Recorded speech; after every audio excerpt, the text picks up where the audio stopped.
Thank you very much, Rachel. Thank you, everyone, for being here today. The room from this view looks tremendous, and it's tremendous to see all the support that's here for the Foundation. Congratulations, Emma, and your committee, your board, everyone. It's been just terrific today. So give yourselves a round of applause.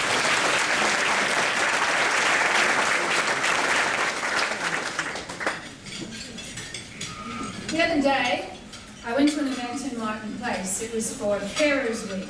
I was being introduced by a man named Mark. I know him really well from my local electorate. He runs an Aboriginal men's group there. He said to me, Kristina, I don't know how you do it. I don't know how you get up every day and do this really hard job and take all this stuff that gets thrown at you. I don't know how you get out of bed every day. He said most people couldn't do it. Well, what Mark said to me is something I hear quite a bit. People know that being Premier of New South Wales is a tough job, and at times it's made more difficult by circumstances. And thanks to our continuous media cycle, the omnipresence of Twitter, Facebook, blogs, 24-hour news channels, talkback radio, and the like, the job is perhaps more difficult than ever before, and certainly everyone can see the constant demands of it. But whenever anyone says something to me, like Mark said, you've got such a tough job, I don't know how you get out of bed every day and do it, I give an honest answer. I love the job. Sure, it's a tough one, but I'm tough too. But what I don't usually say is that compared to other experiences in my life, being Premier isn't the toughest thing I've ever done. Being the mother of a stillborn baby is. When Emma McLeod asked me to become the patron of the Stillbirth Foundation, she said I might consider how my story would show other people that stillbirth didn't need to be just the end of something, but could rather be the beginning of something else. I don't know if that's true. I don't know if my story can do that. But I do know it's hard to say no to Emma, particularly on this point. For Emma, the death of her daughter was an end and a beginning. A beginning that created the Stillbirth Foundation. In Emma's story, I saw some parallels with my own. A change of career, a change of outlook on life, a change to the very definition of self and of strength. And I remember how much I longed for something like the Stillbirth Foundation when I lost my daughter Keneally. I remembered how much it would have meant to know that there are others who have and experienced stillbirth and that they survive it. And so without hesitation I agreed. In talking to you today, though, I do have some hesitation. For one thing, it's a highly personal story, and in telling it, there's a risk of being misunderstood. But I remember when I gave birth to Caroline, I didn't know anyone who had gone through what I had gone through. Even though I'd read all the pregnancy books, and I'd already had a child, in fact, I didn't know that the sort of thing that happened to me could happen in a pregnancy. I felt isolated, I felt alone, I felt unique. I didn't understand why this had happened to me and to my baby, and why it didn't seem to happen to anyone else ever, anywhere, at any other time. Emma's courage and her fortitude in sharing her story and starting the Stillbirth Foundation, much like Zoe Taylor's courage in writing her book, Pregnancy and Loss, means that in the last few years in Australia, there are women who are going through the experience of stillbirth and pregnancy loss with more support and more recognition and more assistance. Emma and Zoe's examples said to me that perhaps I could join them in giving support to others. It's also difficult to talk about Caroline. It's sad. It's gut-wrenchingly sad. It's perhaps the most difficult and horrible experience in my life, and at the same time, the most transforming and remarkable.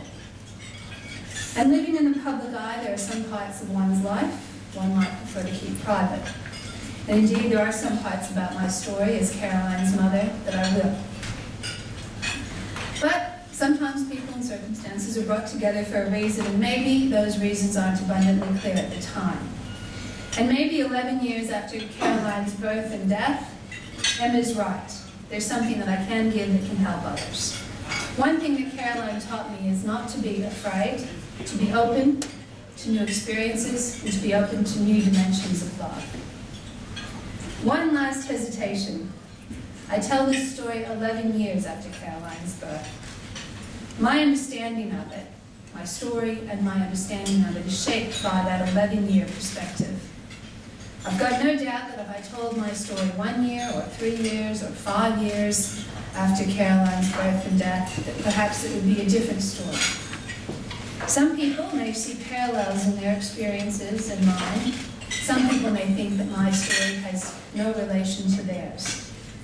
There's a lot that is common when it comes to stillbirth and loss, but each woman's experience is uniquely hers. So this is my story, this is my experience. In 1999, I was working on a doctorate in feminist theology at the Australian, at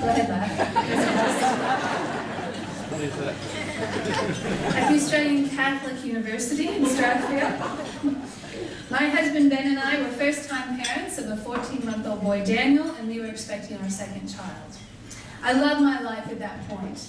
I had a beautiful, healthy boy, and I was pursuing a passion I was interested in, feminist theology.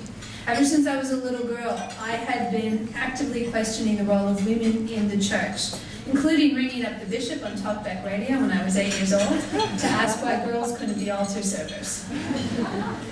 He had a really bad answer. In university, I studied another of my passions, political science.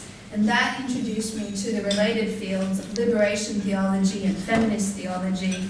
And in my last year in university, I decided that I would pursue graduate study in this area.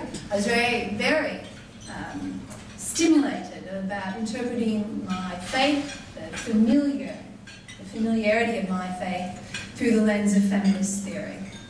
And I believed it was a way I could make a difference to the lives of women in the church and to my church. I was engaged thoroughly in that work, and doing a doctorate allowed me to be both a mother and to pursue my professional goals. I was quite confident I would be able to mix an academic career with raising children. I had some vague notion that I would have 4 children, that I would teach at a university, and that life would be wonderful. And Ben and I loved being parents. Daniel was such an easy baby. He was healthy, he was thriving, he came into the world at 10 pounds and just never looked back. He was a wonderfully easy baby. And we decided to grow our family as quickly as possible, which is why I was already in maternity clothes again by Daniel's first birthday. But this pregnancy wasn't to be as breezy as the first, and this baby wasn't to be as healthy. Our daughter Caroline had a rare condition that caused several birth defects.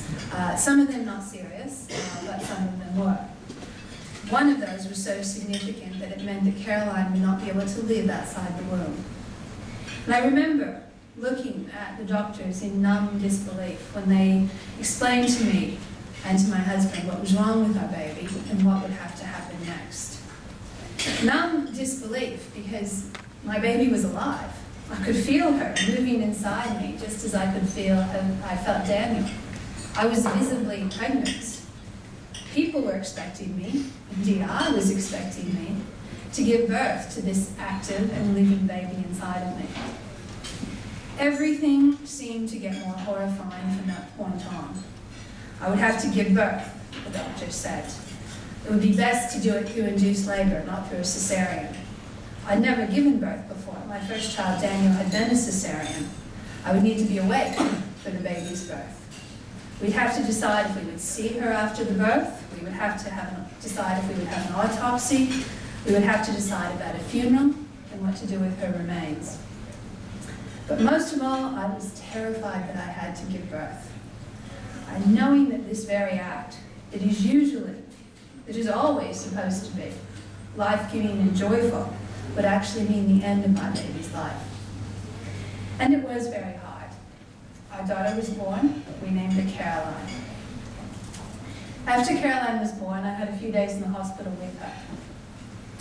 I sang to her, I cuddled her, we had her blessed by the priest, we made arrangements for her songs and the readings at her funeral. And her funeral, it was beautiful, and it was heart-wrenching.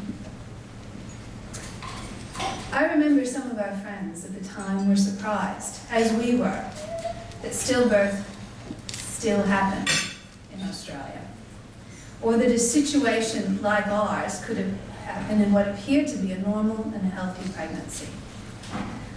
I also remember some of the people who know us wrote us notes about how they, or their mother, or their sister, or their grandmother had lost a baby. And they wrote of the sadness and the grief in ways that let us know that they understood what we were experiencing. But what struck me is each one of those stories was told almost furtively, like it was some sort of secret knowledge, some sort of secret business that only those who could relate to it would know. It was the first sense I had of being part of a club, a member of a club that I didn't know existed, and one that I never really wanted to be a member of. So we went home to our flat, not as we were supposed to, with our baby in our arms, but with empty arms. We went home to Daniel, who was too young to know that he was a brother, and too young to understand mourning and grief. Ben went back to work, the world went on, and I just sat in that flat and cried. Days and weeks and months, I would reread Caroline's autopsy report, looking for some reason that wasn't there. I would stare at her footprints and her handprints and her photos. I would sleep with her baby blanket under my bed. I was very angry with God. Why was my baby not with me?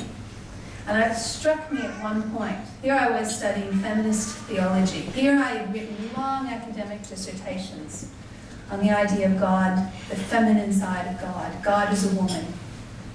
And then one day it struck me, God was the